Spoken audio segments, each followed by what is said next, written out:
한 일본인이 전 세계 나라들을 하나의 어떤 특징적인 건물이나 그 나라를 특징 짓는 어떤 것으로 작은 이미지로 만들었습니다. 예를 들면 프랑스 하면 뭐였을 것 같아요? 에펠탑.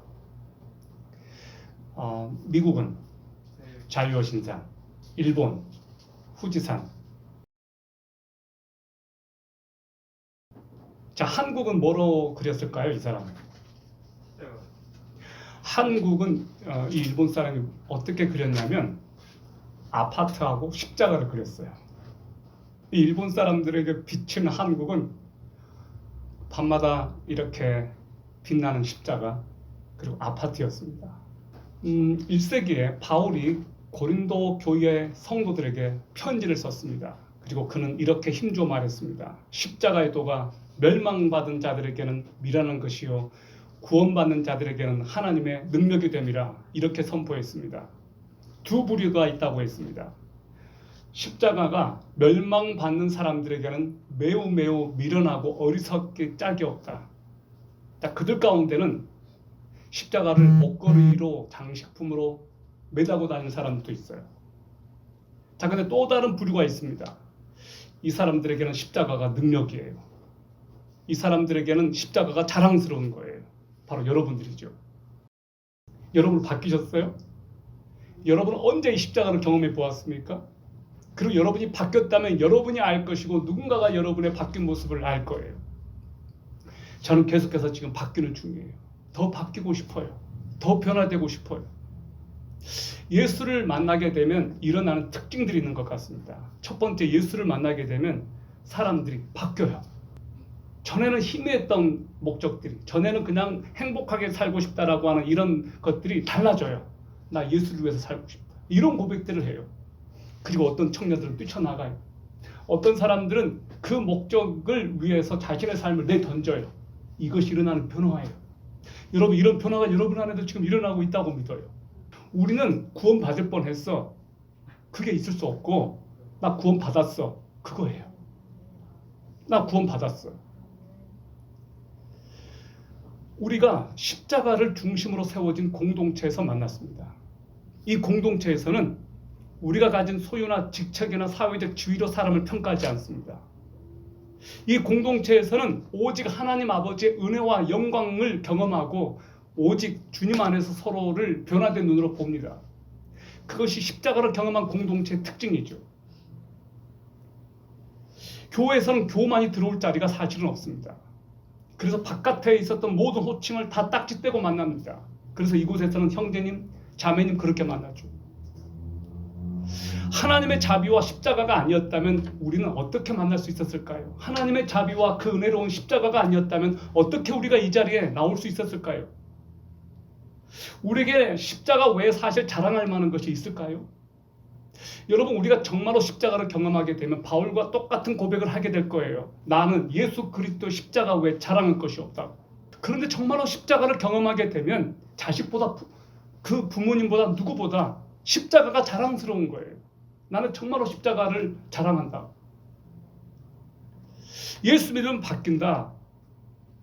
너 예수 믿고 나서 정말 바뀌었어 라는 말을 우리가 들었으면 좋겠고 들은 경험들이 있을 거예요. 그런데 안타깝게도 너 바뀌었네 이 말을 듣기가 쉽지가 않아요. 어느 순간에는 그 말을 들었는데 어느 순간부터는 너 바뀌었어 라는 말을 이제는 못 듣는 거예요. 자, 예수를 믿는데도 잘 안 바뀌는 것이 안타깝게도 예수 믿는 사람들의 문제예요. 그러면 우리는 둘 중에 하나가 문제인 거예요. 예수를 믿었는데도 우리가 안 바뀌었다. 그러면 예수님께 문제가 있든지 아니면 나에게 문제가 있든지. 그런데 앞만 봐도 예수님께는 문제가 없어요. 그럼 나한테 문제가 있는 거예요. 사람은 잘 안 바뀝니다. 이것이 보통 세상에서 말하는 하나의 명제예요. 사람은 잘 안 바뀐다. 그런데 바뀐다면 무엇 때문에 바뀌는가? 그것은 예수 그리스도의 십자가를 통과해야만 바뀌어요. 예수 그리스도의 십자가를 통과하지 않고서 바뀐 사람은 없어요. 반드시 통과해야만 돼요. 여러분, 그리고 그것 아십니까? 예수를 믿고 구원받는 것은 잠깐이면 돼요. 순간적으로 일어나요. 거듭나는 체험은 순간적으로 일어나요. 몇 초 안 걸려요. 몇 분 안 걸려요.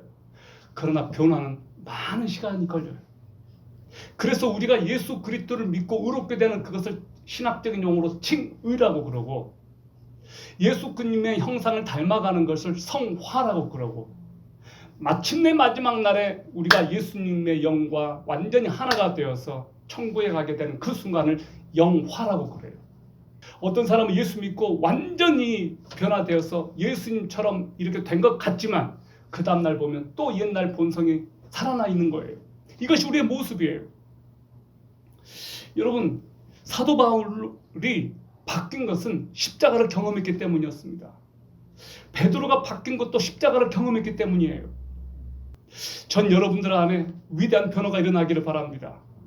예수 그리스도의 십자가가 여러분의 심장 속에 박히고 그 십자가 때문에 여러분이 바뀌기를 바랍니다. 그것이 우리들에게는 가장 중요한 거예요. 예수님을 만나는 사람들의 공통점, 아까도 말씀드렸어요. 그들은 더 이상 자신을 위해서 살지 않습니다. 타인을 위해서 희생하죠. 오늘 저는 여러분과 함께 예수 그리스도의 십자가가 바꿔놓는 것 세 가지, 그것을 나누겠습니다. 첫 번째, 예수 그리스도의 십자가는 우리를 어떻게 바꾸냐? 첫 번째, 예수 그리스도의 십자가를 경험하면 삶의 목적이 바뀐다. 삶의 목적이 바뀐다. 여러분은 예수 그리스도께서 여러분을 위해서 죽으신 목적이 무엇이라고 생각하십니까? 왜 예수님께서 여러분을 위해서 죽으셨을까요? 성경은 이렇게 말하고 있습니다. 고린도후서 5장 15절, 그분께서 모든 사람을 위하여 죽으신 것은 살아있는 자들이 이제부터는 자기를 위하여 살지 아니하고 오직 자기를 위하여 죽었다가 다시 일어나신 분을 위하여 살게 하려 함이니라. 아멘? 뭐라고 말했습니까? 그분께서 모든 사람을 위하여 죽으신 것은 살아있는 자들이 이제부터는 자신을 위해서 살지 않고 오직 자기를 위하여 죽었다가 다시 일어나신 분을 위하여 살게 하려 함이니라. 이것이 예수님께서 십자가에 달려 죽으신 목적이에요. 주님께서는 저와 여러분이 더 이상 자기를 위해서 살지 않고 나를 위해서 죽었다가 다시 살아나신 그리스도를 위하여 살게 하시려고 죽으셨다는 거예요. 아멘? 그래서 예수 그리스도가 내 안에 들어오면 내 삶의 목적이 달라지는 거예요. 당신 왜 삽니까? 당신 삶의 목적이 뭐예요? 라고 물어보면 많은 사람들이 이렇게 말해요. 나는 가족을 위해서 살고 있어요. 나는 행복해지려고요. 이렇게 말을 해요. 그런데 예수 그리스도를 믿게 된 사람들은 이렇게 말할 수 있어야 돼요. 제 삶의 목적은 예수 그리스도입니다. 과거에 저는 저를 위해서 살았습니다. 그러나 이제는 아니에요. 내 삶의 목적은 예수 그리스도예요. 나는 그분의 나라와 그분의 영광을 위해서 삽니다. 라고 고백할 수 있어요. 우리 인생에서 가장 중요한 문제가 무엇이라고 생각하세요?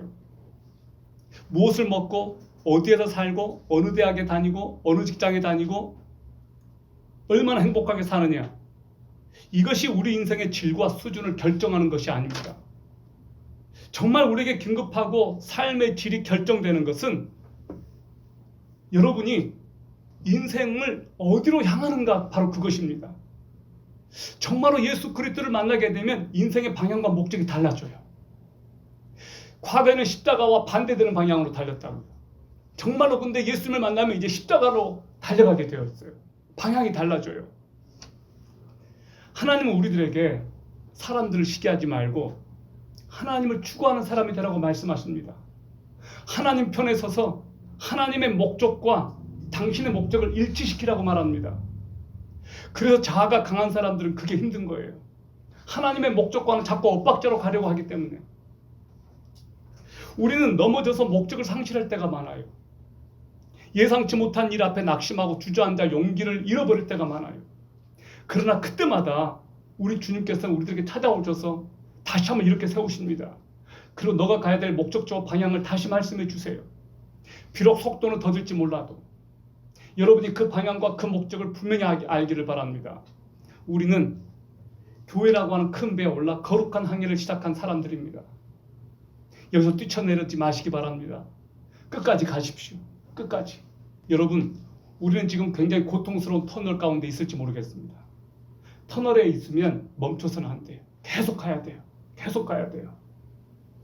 둘째, 그리스도 십자가를 경험하면 우리 안에 어떤 변화가 일어나는가? 인격이 바뀌어요. 인격이 바뀐다. 어느 분이 일기장 이렇게 썼습니다. 20에는 세상을 바꾸겠다고 돌을 들었고 30에는 남편을 바꿔놓겠다고 눈초리를 들었고 40에는 아이를 바꿔놓겠다고 매를 들었고 50에는 바꿔야 될 사람이 바로 나임을 깨닫고 들었던 것을 다 내려놓았다. 여자분인 것 같습니다. 하도 안 바꾸니까 정말 안 바뀌니까 그만 예수님이 나를 위해서 죽으신 거잖아요. 안 바뀌니까 나를 바꾸려고.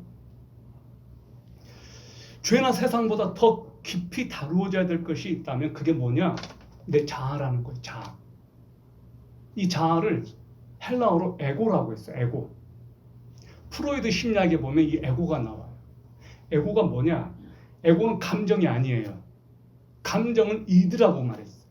에고는 내 자아인데 내가 인격적인 판단을 하고 생각을 하고 이성적인 사고를 할 수 있는 내 판단 능력이 바로 에고예요.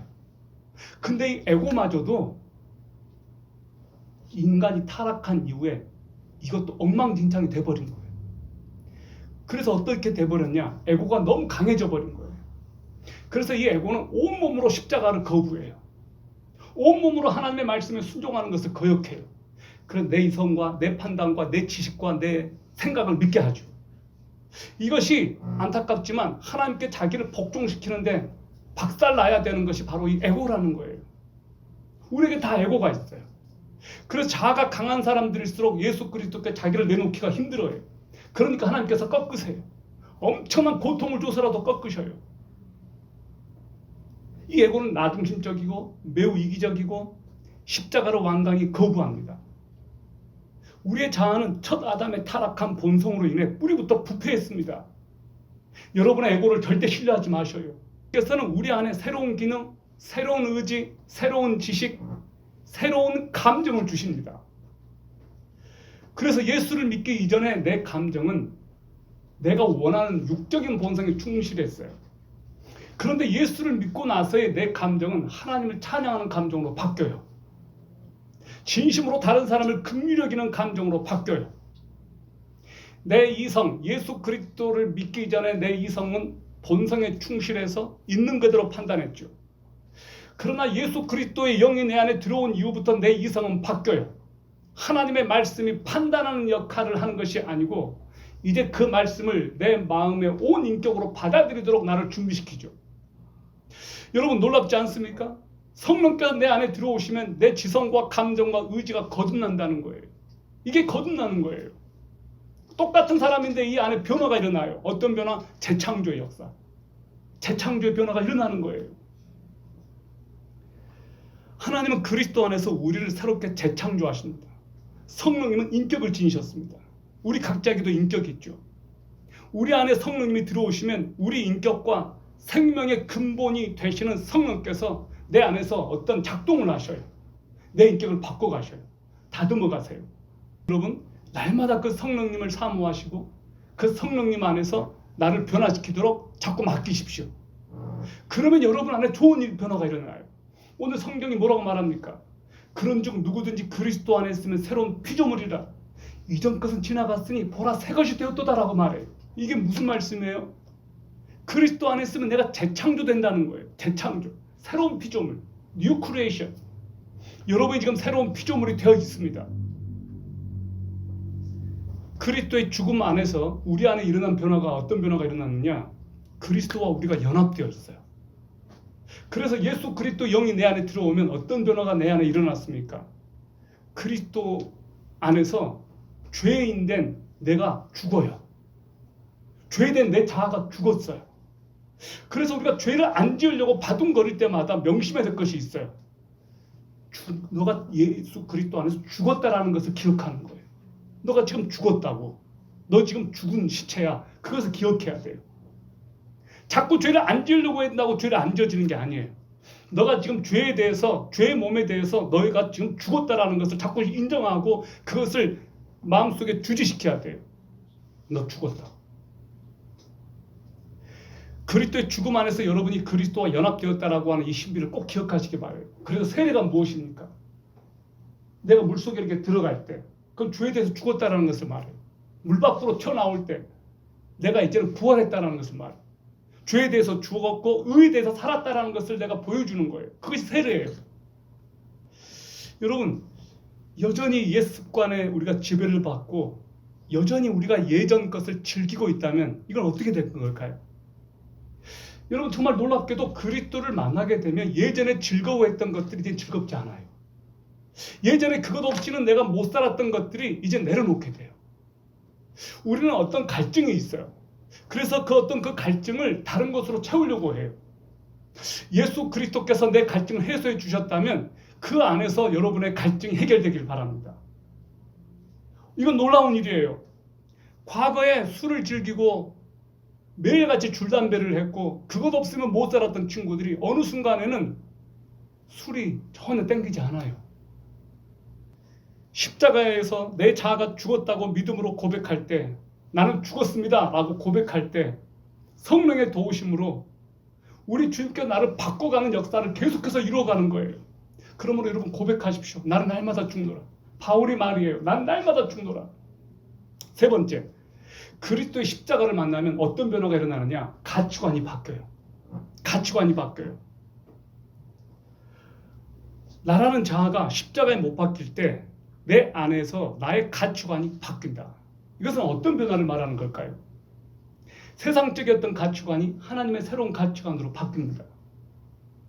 우리의 옛사람은 제멋대로였어요. 통제가 안 돼요. 그리스도께서 중심이 되면 우리의 삶은 질서가 잡히고 빛 가운데 걸어가게 돼요. 전에는 어둠의 일이 좋았다면 이제는 빛의 일이 좋은 거예요. 왜냐고요? 빛의 자녀가 되었기 때문에. 전에는 사람들을 볼 때 육신적으로 외모를 보았다고요. 그런데 이제는 외모가 보이지 않아요. 얼마나 유명하냐? 누구를 만났을 때도 이 사람이 나에게 도움이 되냐 안 되냐 그걸로 판단하고, 이제는 그런 것들이 관심사가 아닌 거예요. 관심사가 바뀐 거예요. 그리스도의 십자가에서 자아가 죽으면 더 이상 그런 것들이 눈에 들어오지 않습니다. 어떻게 하면 내가 이 사람을 도울 수 있을까? 그걸로 바뀌어요. 세상이 알아주지 않는 일을 해도 부끄럽지가 않아요. 어떻게 이렇게 놀라운 변화가 일어날 수 있죠? 그것이 십자가가 가져온 변화예요. 십자가는 가장 밑바닥에 있는 사람들도 받아들일 수 있는 용기를 주거든요. 예수님께서 그렇게 하셨어요. 사람들은 직업과 외모로 사람들을 평가합니다. 여러분이 세상에 나가보셔요. 실제로 그렇게 해요. 그러나 십자가에서 자아가 처리된 사람들은 더 이상 그렇게 하지 않아요. 고린도서 5장 16절입니다. 그러므로 이제부터는 우리가 아무도 육신을 따라 알지 아니하노니 참으로 우리가 그리스도도 육신을 따라 알았으나 이제부터는 그분을 더 이상 그같이 알지 아니하노라. 아멘? 오늘 바울이 말하고 있어요. 그러므로 이제부터는 우리가 아무도 육신을 따라 알지 아니한다. 더 이상 무슨 대학 나왔고 무슨 직장 다니고 이런 것들을 보지 않는다 이 말이에요. 선을 볼 때 그런 기준으로 사람을 보지 않는다 이 말이에요. 십자가를 경험한 사람들은 사람들을 대할 때 더 이상 육신으로 판단하지 않습니다. 여러분, 1등을 해야 하고 크고 화려하고 성공만 추구하는 이 사회에서 이 십자가의 정신은 우리들에게 전혀 다른 삶으로 우리를 초대해요. 사람들이 왜 불행한지 아십니까? 사람들이 불행한 이유는 소유와 포지션에 집착하기 때문에 그래요. 우리가 이것을 내려놓으면 굉장히 우리는 자유할 수 있습니다. 하나님께서 우리 인생을 평가하실 때 우리의 생각과는 전혀 다른 기준으로 평가하신다는 건 여러분 아십니까? 그 기준은 세상의 기준과는 전혀 달라요. 첫째, 가진 소유로 평가하지 않습니다. 둘째, 얼마나 높은 지위에 오르고 출세했는가로 평가하지 않습니다. 셋째, 얼마나 많은 사람들에게 인정받았는가로 평가하지 않습니다. 작은 소유라도 어떻게 썼는가를 보십니다. 어떤 지위에서건 어떻게 섬겼는가를 보십니다. 사람들이 거들떠도 안 보는 작은 자들에게 최선을 다해서 섬겼는지를 보십니다. 이것이 주님의 기준이에요. 제가 가르치는 제자 중에 거창고등학교 출신이 있습니다. 경상남도 거창에 거창고가 있습니다. 아주 거창한 학교죠. 이 학교에는 거창고 직업선택 10계명이 있습니다.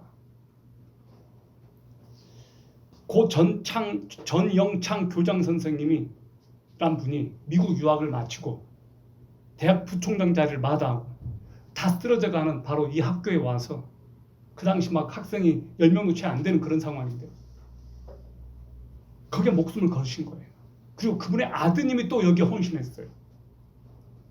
자, 거창고를 유명하게 만든 이 거창고 직업선택 10계명.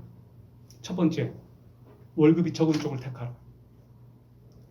두 번째, 내가 원하는 곳이 아니라 나를 필요로 하는 곳을 택하라. 세 번째, 승진의 기회가 거의 없는 곳을 택하라. 네 번째, 모든 것이 갖추어진 곳을 피하고 처음부터 시작해야 하는 황무지를 택하라. 다섯 번째, 앞을 다투어 모여드는 곳은 절대 가지 마라. 아무도 가지 않는 곳으로 가라. 여섯 번째, 장래성이 전혀 없다고 생각되는 곳으로 가라. 일곱 번째, 사회적 존경 같은 건 바라볼 수 없는 곳으로 가라. 여덟 번째, 한가운데가 아니라 가장자리로 가라. 아홉 번째, 부모나 아내가 약혼자가 결사반대하는 곳이면 틀림없다. 의심치 말고 가라. 열 번째, 왕관이 아니라 단두대가 기다리고 있는 곳으로 가라. 여러분, 이 10계명 마음에 드세요? 속으로 지금 아니오라고 대답하죠. 이 10계명이 여러분에게도 마음에 안 들 거예요. 저는 이 10계명 속에, 아니 이 거창고 직업 10계명 속에서 십자가의 정신을 보고 있습니다. 이게 바로 십자가의 정신이구나. 이 거창고의 직업 10계명은 요즘 청년들의 가치관과는 상반되는 거예요. 요즘 청년들은 이런 거 인기 없어요. 이것이 크리스찬들이 품고 달려야 될 가치입니다. 이것이 십자가의 정신이라는 거예요. 결론입니다. 십자가는 우리가 생각하는 것보다 훨씬 높고 훨씬 더 가치 있고 훨씬 더 위대한 하나님의 능력입니다. 오늘 저는 여러분에게 이 십자가를 이야기했지만 십자가가 의미하는 아주 작은 한 부분만 여러분에게 이야기했을 뿐이에요. 예수 그리스도의 십자가에서 우리 운명이 달라졌습니다. 십자가는 저와 여러분을 가장 가치 있는 존재로 바꿔놓았어요. 십자가가 없이 어디에서 우리의 존재의 가치를 우리가 보장받고 확인받을 수 있을까요? 예수 그리스도께서는 내 존재 가치를 회복시켜 주시기 위하여 엄청난 십자가의 고통을 겪으셨습니다. 우리가 따르는 분이 어떤 분이신지 아십니까? 매맞고 고난받고 찔리고 뺨따기 맞고 내팽개쳐지고 버림받고 상처받으셨습니다. 우리는 그분을 주님이라고 따르고 있습니다. 그렇다면 우리도 그분처럼 그렇게 될 각오와 준비가 되어 있을까요? 언젠가는 우리도 그분처럼 그런 취급을 받을 수 있다는 가능성이 있습니다. 그리고 실제로 어떤 분들은 그렇게 하고 있고요. 그분이 왜 그렇게 버림받고 상처를 받으셔야 했을까요? 누구를 위해서 그렇게 하셨을까요? 저와 여러분 때문이에요. 저와 여러분을 구원하기 위해서 그렇게 하신 거예요.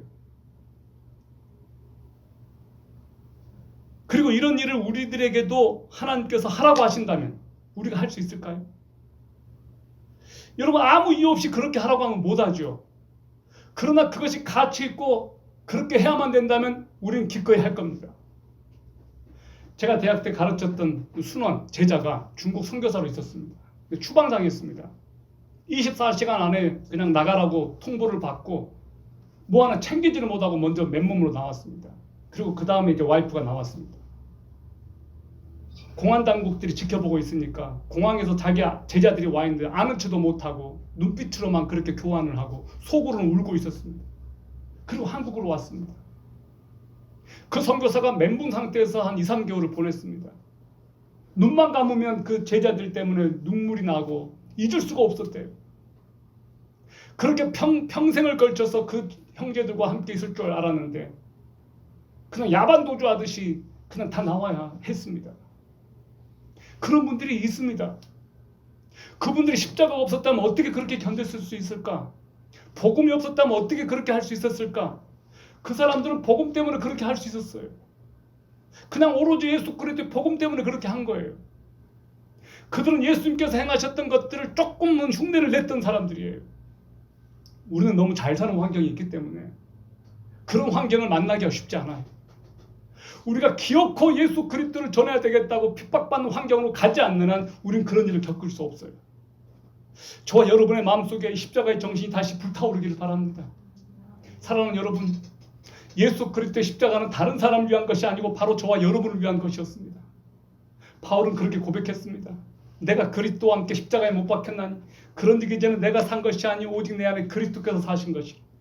이제 내가 육체 가운데 사는 것은 나를 사랑하사 나를 위하여 자기 몸을 버리신 하나님의 아들을 믿는 믿음 안에서 사는 것이라. 이 고백이 저와 여러분의 고백이 되었으면 좋겠습니다.